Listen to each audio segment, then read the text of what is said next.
Hi friends, welcome to my YouTube channel Sanjay academy. कैसे हैं आप सभी लोग। आज हम लोग रीड 2022 का जो पेपर है उसको सॉल्व करने वाले हैं। देखते हैं किस प्रकार से क्वेश्चन आते हैं। तो ये देखिए, इसमें 5 सेक्शन होते हैं।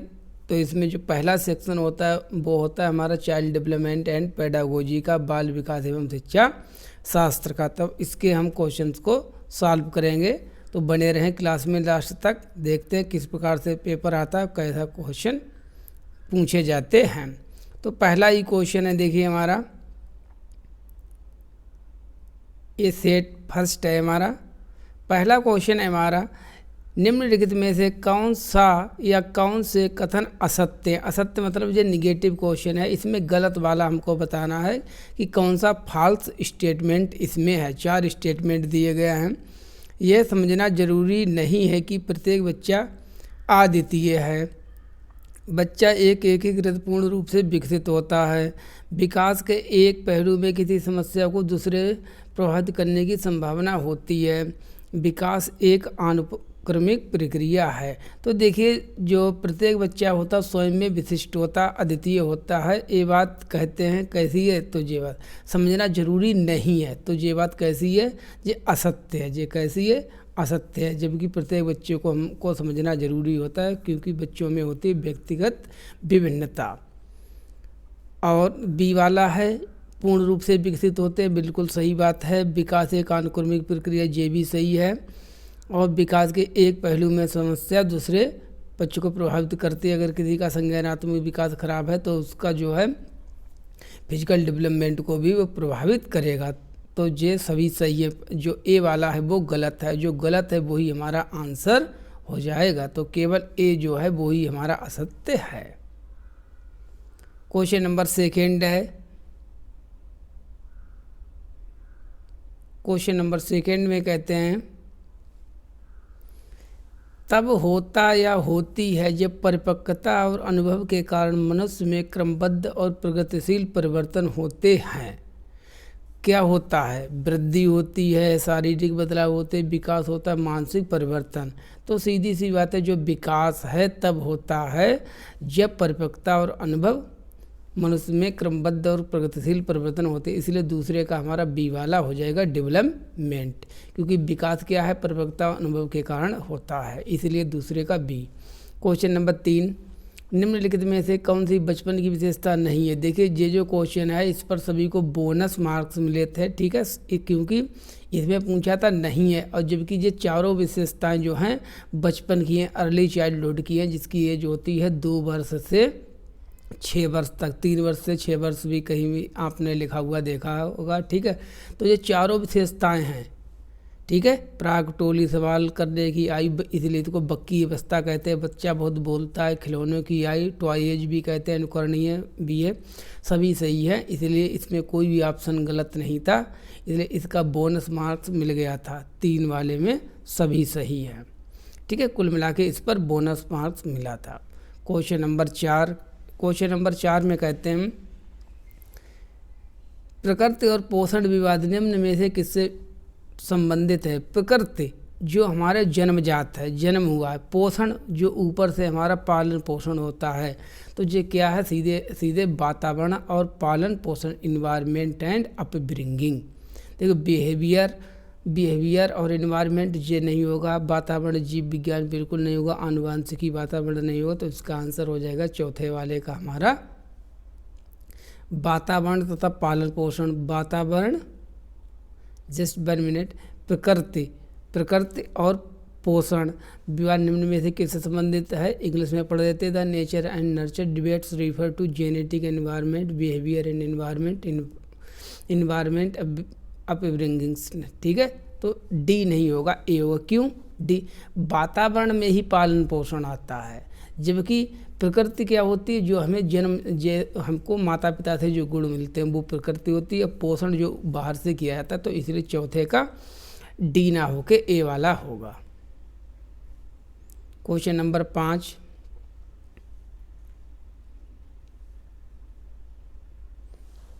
प्रतिभाशाली बालक की बुद्धि लब्धि कितनी होती है। 5वें का हमको बताना है। देखिए, प्रतिभाशाली को जीनियस भी कहते हैं, टैलेंटेड है, 120, 55, 130, 140। तो जो प्रतिभाशाली बच्चे होते हैं, जो क्रिएटिव बच्चे होते हैं, उनकी जो बुद्धि लब्धि होती है 140 या 140 से प्लस, जो कि किनकी थी, अल्बर्ट आइंस्टीन की थी। क्वेश्चन नंबर 6, स्कूलों में व्यक्तिगत विभिन्नताओं का ध्यान रखना चाहिए क्योंकि, स्कूल में क्यों व्यक्तिगत विभिन्नताओं का ध्यान रखना चाहिए? प्रत्येक छात्र को विशिष्ट महसूस करवाने हेतु नहीं, छात्रों के बीच अंतर को कम करने के लिए नहीं, हमको अंतर नहीं कम करना है। छात्रों में छात्राओं की क्षमताओं प्रदर्शन को नहीं जानने के लिए नहीं जानना है हमको। जब तक हम बच्चों के जानेंगे नहीं अच्छे प्रकार से, तब हम पढ़ा कैसे सकते हैं। तो हमारा डी वाला सही है, समझने के लिए कि छात्र सीखने में समर्थ या असमर्थ क्यों हो रहे हैं। आप मान लीजिए कोई टॉपिक पढ़ा रहे हैं बच्चों को, बच्चे क्यों नहीं सीख पा रहे हैं, और सीख रहे हैं तो क्यों सीख रहे हैं। तो इसके लिए आपको किसका ज्ञान होना चाहिए, आपको बच्चों की व्यक्तिगत विभिन्नताओं को ध्यान में रखना है, इंडिविजुअल डिफरेंसेस को। तो इसलिए 6 का हमारा डी वाला सही है। क्वेश्चन नंबर 7, इसमें सीधे सीधे फैक्चुअल टाइप के क्वेश्चन ज़्यादा पूछे जाते हैं, बहुत ज़्यादा थ्योरेटिकल क्वेश्चन नहीं है, देख ही रहे होंगे आप। क्वेश्चन नंबर 7 है हमारा, 16 वर्ष की आयु का बच्चा बुद्धि लब्धि परीक्षण में 75 अंक प्राप्त करता है, उसकी मानसिक आयु होगी कितने वर्ष होगी? तो मैंने एक सूत्र पढ़ाया था, IQ बराबर MA अपान CA मल्टीप्लाई 100। MA का मेंटल एज मतलब मानसिक, और CA मतलब क्रोनोलॉजिकल एज, जो हमारी वास्तविक आयु होती है। 75 अंक प्राप्त करता मतलब उसकी IQ है 75, IQ है 75। MA तो हमको निकालने ही है मानसिक आयु, ठीक है, तो इसको MA ही रहने देते हैं। क्रोनोलॉजिकल एज उसकी कितनी है, 16 वर्ष, गुणा कर दो 100। तो MA इसको ऐसे हम सॉल्व कर लेंगे, 75 गुणा 16 बटे 100, इनको गुणा भाग कर रहे हैं, 25 तियाँ 75, 25 चौकू 100, 4 एकम 4, 4 चौकू 16, 4 तियाँ 12 बराबर 12 वर्ष। तो ये में मेंटल एज मानसिक आयु कितनी आ जाएगी निकल के, 12 वर्ष। इस सूत्र को किसने दिया था, विलियम स्टर्न ने दिया था। क्वेश्चन नंबर 8, प्रत्येक व्यक्ति का कार्य निश्चित योग्यताओं का प्रतिबिंब होता है। किसी विशेष कार्य को करने में व्यक्ति अपनी समस्त मानसिक योग्यताओं में से कुछ को प्रतिदर्श के रूप में चुनाव कर लेता है। यह सिद्धांत किसने दिया है? मतलब एक व्यक्ति थे जिन्होंने कहा जो बुद्धि है वो एक कारक न होकर बहुकारक होती, व्यक्ति में अनेक बुद्धि होती जिसमें से वो स्पेशल जो है किसी एक को ही चूज कर लेता है। तो ये है थॉर्नडाइक का, ठीक है। थॉर्नडाइक ने भी बहुबुद्धि का सिद्धांत दिया था और हार्वर्ड गार्डनर ने भी दिया। तो 8 का ए हो जाएगा। क्वेश्चन नंबर 9, निम्न में से कौन सी व्यक्तित्व मापन की प्रक्षेपी विधि है? देखिए व्यक्तित्व मापन की 2 प्रकार की विधियाँ होती हैं, एक होती है अप्रक्षेपी, एक होती प्रक्षेपी। प्रक्षेपी को हम कहते हैं प्रोजेक्टिव और नॉन प्रोजेक्टिव। तो निर्धारण, मापनी, साक्षात्कार, अवलोकन, कथानक, संप्रत्यय, स्मरण, परीक्षण। तो इसमें जो हमारी प्रक्षेपी विधि है वो कौन सी हो जाएगी? वो हो जाएगी कथानक, संताप्य, परीक्षण, थीमेटिक एप्रिसिएशन टेस्ट। और जो बचे हुए जो तीनों हैं वो हमारी हैं अप्रक्षेपी विधि। तो 9 का डी सही है। क्वेश्चन नंबर 10, सृजनात्मकता मुख्यतः किससे संबंधित है? किस बच्चे में सृजनात्मकता होगी? अतिसक्रियता, अभिधारी चिंतन, कम बोधगम्यता, अपसारी चिंतन। तो जिस बच्चे के अंदर अपसारी चिंतन होगा, डाइवर्जेंट थिंकिंग होगी, वो बच्चा कैसा होगा? वो बच्चा सृजनात्मक बच्चा होगा। इसलिए 10वें का डी सही है। क्वेश्चन नंबर 11, निम्नलिखित में से कौन सी स्थिति समायोजन को बढ़ावा देती है? आप मान लीजिए किस स्थिति में अच्छी प्रकार से कहीं है, किसी भी इन्वायरमेंट में कैसे आप समायोजित कर सकते हैं?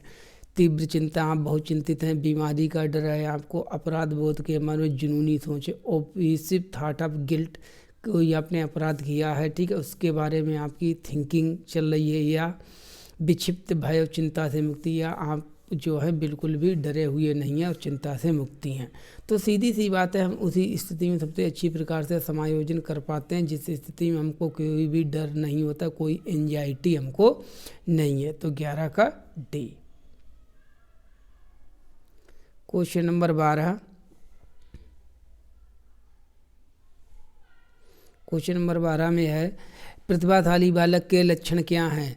Science of gifted child are, जो प्रतिभाशाली बच्चे होते हैं उनमें क्या क्या उनकी विशेषताएं होती हैं। अभिव्यक्ति में नव्यता मतलब नोबिलिटी इन एक्सप्रेशन, बिल्कुल अनोखी प्रकार से एक्सप्रेशन करते हैं, सही है। जिज्ञासा जानने की इच्छा होती है।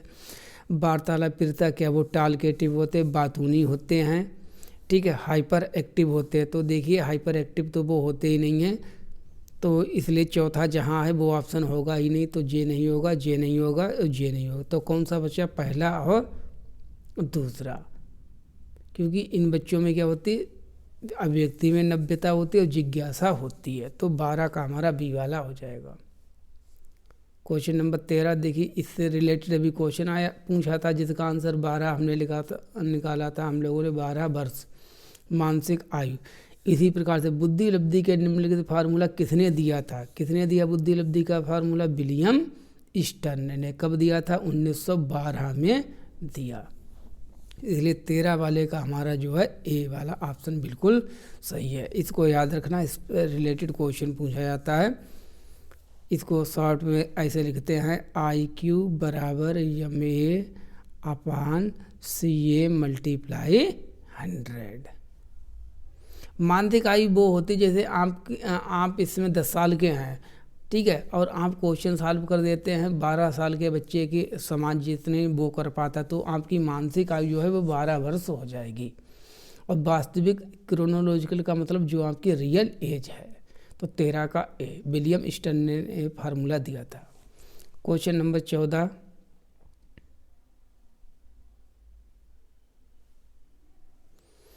रवि का बुद्धि परीक्षण इंगित करता है कि वह औसत से लेकर औसत से अधिक बुद्धिमत्ता की श्रेणी में आता है। हालांकि पढ़ने, बरतनी, सामाजिक विज्ञान और विज्ञान में उसके ग्रेड बहुत कम है।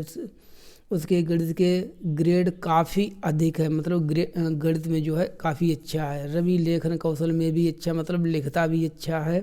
रवि में अधिक संभावना है। रवि में क्या होने की संभावना, केवल क्वेश्चन को घुमाया गया है, बिल्कुल सीधे एक लाइन में नहीं पूछा। देखिए रवि की लेखन कौशल में अच्छा, मतलब लिख तो वो अच्छा लेता है, बिल्कुल ये बात कही दी गई है। तो जो लिखने संबंधी जो विकृति तो होगी नहीं, डिस्ग्राफिया तो होगी नहीं, सीधी सी बात है। उसको गणित में भी अच्छे नंबर आते हैं, तो डिसकैलकुलिया भी नहीं होगी ये। तो देखिए 2 ऑप्शन हमारे इसी से चले गए क्वेश्चन से ही, ठीक है। अब डिसलेक्सिया बोलने से संबंधित कोई भी बोलने से संबंधित बुद्धिमत्ता कमी बताएगी नहीं। पढ़ने लिखने, बर्तनी वो गलत लिखता है, 12 को वो 21 निकल डालता है, बाज को सा लिख देता है, उल्टा उल्टा लिख देता है। तो इसका आंसर सीधे है हमारा डिसलेक्सिया, पढ़ने संबंधी विकार। तो 14 का सी। क्वेश्चन नंबर 15, सीधी परिभाषा पूछी गई है। सीखना व्यवहार में उत्तरोत्तर सामंजस्य की प्रक्रिया है। ये कथन किस शिक्षाविधि के द्वारा दिया गया था, वुडवर्थ, ग्रेट्स व अन्य, क्रो एंड क्रो, स्किनर। तो BF स्किनर जो थे जिन्होंने ऑपरेंट कंडीशनिंग की थ्योरी दी, उन्होंने ये परिभाषा दी थी कि सीखना क्या है, कि जैसे जैसे आप बिल्कुल नई नई चीज़ें रोज़ सीखते रहते हैं तो आपके व्यवहार में परिवर्तन होता चला जाता है। इसको हम सीखने की प्रक्रिया का अंग मानते हैं। तो 15 का हमारा ए सही है। सीधी परिभाषाएं हैं। क्वेश्चन नंबर 16, कक्षा 2 की छात्रा सृष्टि को अध्यापिका ने मूल गणित विषय मतलब बेसिक मैथ से सवाल करवा दिए कि जोड़ घटाना वगैरह, ठीक है। अगले दिन जो है सृष्टि वो बाजार गई। बाजार में सामान खरीदने के उपरांत दुकानदार द्वारा की गई योग मतलब जोड़ की गलती को चिन्हित करके सही करा। उसने देख लिया कि दुकानदार जो है उसने गलत प्रकार से जोड़ दिया है, ठीक है। तो उसने कह दिया कि आपने यहाँ पर गलत जोड़ दिया, चिन्हित करके सही करवाया कि आप यहाँ पर सही कीजिए। ये अधिगम का कौन सा प्रकार है, तो सीधी सी बात है, सकारात्मक है।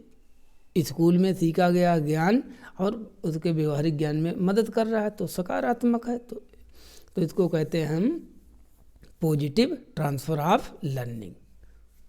क्वेश्चन नंबर 16, एक व्यक्ति में एक समय पर 2 विपरीत इच्छाओं का होना क्या कहलाता है। जैसे मैं यहाँ पर खड़ा हुआ हूँ, एक मेरी इच्छा ये है कि मैं ये काम करने जा रहा हूँ, पता नहीं ये सही होगा या गलत होगा। तो दो इच्छाएं किसी काम को लेकर, तो इसको कहते हैं हम द्वंद्व।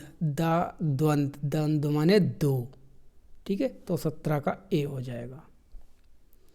Question number 18। देखिए, जब तक आपको अच्छी प्रकार से कॉन्सेप्ट क्लियरिटी नहीं होगी, आप इस क्वेश्चन को नहीं कर सकते। निम्न में से के सिद्धांत को पुनर्वलन का भी सिद्धांत कहते हैं।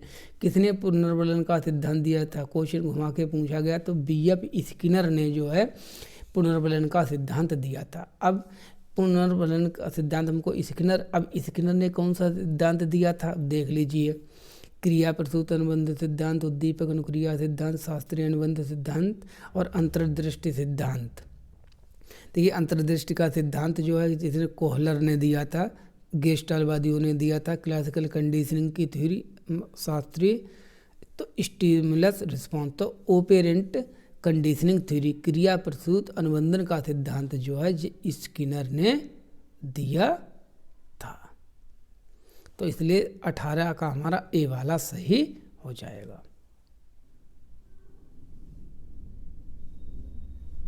Question number 19।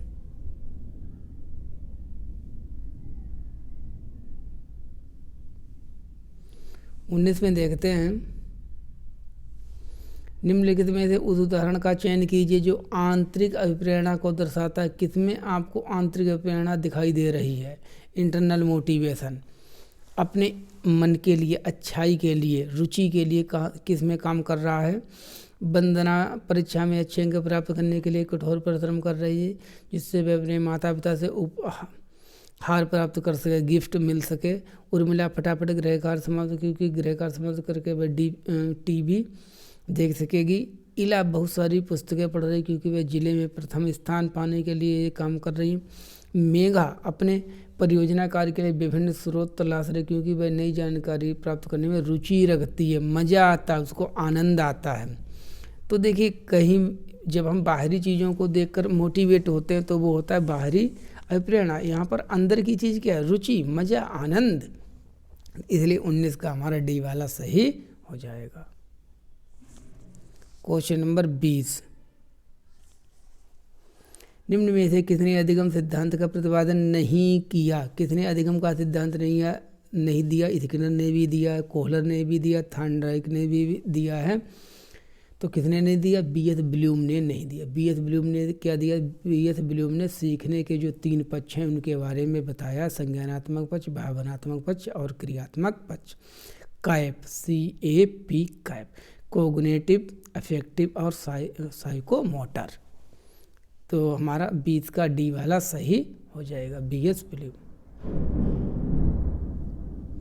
Question number 21।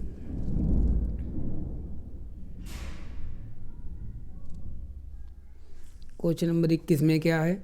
बार बार बच्चों को सजा से बचने या इनाम पाने के लिए सीखने की गतिविधियों में संलग्न होने के लिए क्या दर्शाता है? कोई बच्चा है, आपने कहा हम तुमको एक गिफ्ट दे देंगे, इनाम दे देंगे या तुम्हारी पिटाई करेंगे। 2 प्रकार के निगेटिव पॉजिटिव हम पुनर्बलन दे रहे हैं बच्चे। तो क्या हो सकता है इस प्रकार से करने से? बच्चे उनकी बाहरी प्रेरणा को कम करता है, उनकी आंतरिक प्रेरणा को बढ़ाता है, बच्चों को लक्ष्य प्रदर्शन की बजाय महारत हासिल करने के लिए, ध्यान केंद्रित करने के लिए प्रोत्साहित करता है, बच्चों की प्राकृतिक सोच और सीखने में शामिल होने की जिज्ञासा को कम करता है। बच्चा अपने मन से कोई चीज़ नहीं सीखेगा, उसकी जिज्ञासा कम हो जाएगी कि बस क्या है, उसको दंड से बचना है या इनाम पाना है। तो इसलिए जो 21 है, 21 का डी वाला सही हो जाएगा हमारा। क्वेश्चन नंबर 22 बिल्कुल फैक्चुअल क्वेश्चन है।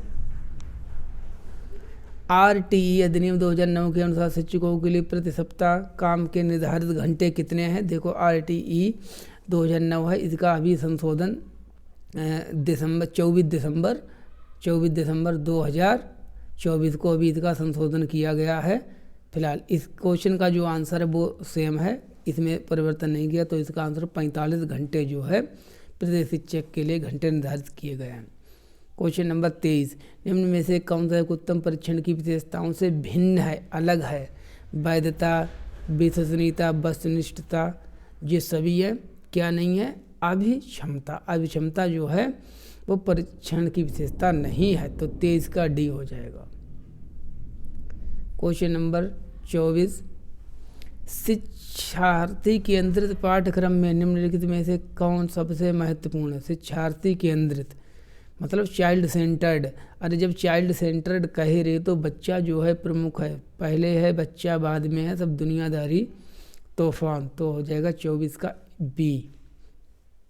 क्वेश्चन नंबर 25, एक चिंतनशील शिक्षक कक्ष में ऐसी परिस्थिति उत्पन्न करता है कि छात्र क्या करें। आप एक रिफ्लेक्टिव टीचर हैं, अच्छे टीचर हैं, तो आप क्या कैसी परिस्थिति अपने मतलब क्लासरूम में क्रिएट करेंगे। व्याख्यान सुन सके बच्चे नहीं, कक्ष में शिक्षक के व्याख्यान से नोट्स लिख सके नहीं, कक्ष में अनुशासन बनाए रखें, सब गलत। तो 25 का डी, छात्रों और शिक्षकों के बीच पारस्परिक अंतःक्रिया को प्रोत्साहन मिल सके, तो 25 का डी। क्वेश्चन नंबर 26, क्रियात्मक अनुसंधान का अर्थ है। क्रियात्मक अनुसंधान का क्या मतलब होता है। एक अनुसंधान, एक अनुप्रयुक्त अनुसंधान, एक शोध जिससे तत्काल समस्या का हल निकाला जा सके। शोध इसीलिए किया ही जाता है किसी समस्या का समाधान करने के लिए, तो 26 का सी। बहुत बार ये क्वेश्चन सीटेट में भी पूछा गया है। क्वेश्चन नंबर 27, एनसीईआरटी 2005 के अनुसार एक शिक्षक की भूमिका, आप एक टीचर हैं तो आपको क्या करना चाहिए, आप कैसे हैं। एनसीईआरटी 2005 के अनुसार आप एक फैसिलिटेटर हैं, टीचर एज ए फैसिलिटेटर, एक सुविधा प्रदाता अर्थात बच्चे की सीखने में मदद करने वाला कौन है, अध्यापक।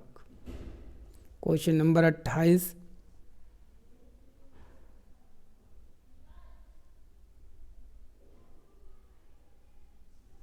क्वेश्चन नंबर 28 में है हमारा मूल्यांकन का उद्देश्य क्या होता है। मूल्यांकन क्यों किया जाता है। अगर मूल्यांकन ना करें तो क्या हो जाएगा, बच्चों को मंद शिक्षा से प्रतिभाशाली बच्चों के रूप में अंकित करना, लेबलिंग करना कभी भी नहीं करनी है।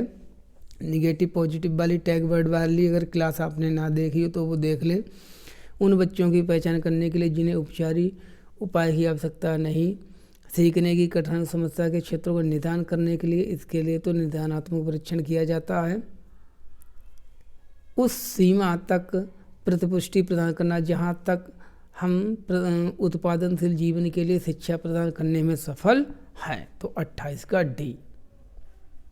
क्वेश्चन नंबर 29, इसमें मैचिंग करनी है, काफ़ी लंबा चौड़ा क्वेश्चन है, आ नहीं पा रहा है, कोई दिक्कत नहीं। देखिए क्वेश्चन नंबर 29 से ध्यान रखना। क्वेश्चन नंबर 29 में हमको मैचिंग करनी है, तो इसमें अगर आपको एक भी पता तब भी हम लगा सकते हैं। जैसे सिर पदाभिमुखी मस्तकाधोमुखी विकास का सिद्धांत भी कहते हैं, इसके अनुसार विकास बच्चों का सिर से पैर की तरफ होता है। तो दूसरे का ए हो जाएगा। समीप दूरगामी कहते हैं कि विकास अंदर से बाहर की ओर होता है, तो पहले का डी।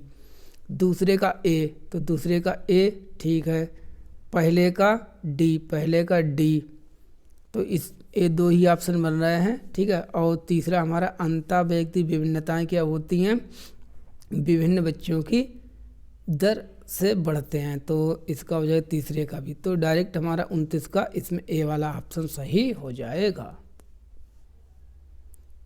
लास्ट क्वेश्चन है, विकास से की ओर बढ़ता है। विकास किसकी ओर बढ़ता है, सामान्य से विशिष्ट, विशिष्ट से सामान्य, जटिल, कठिन, साधारण, आसान। तो विकास जो होता है वो सामान्य से विशिष्ट की ओर होता है। 30 का ए हमारा सही है। Thank you for watching. मिलते हैं नेक्स्ट क्लास में।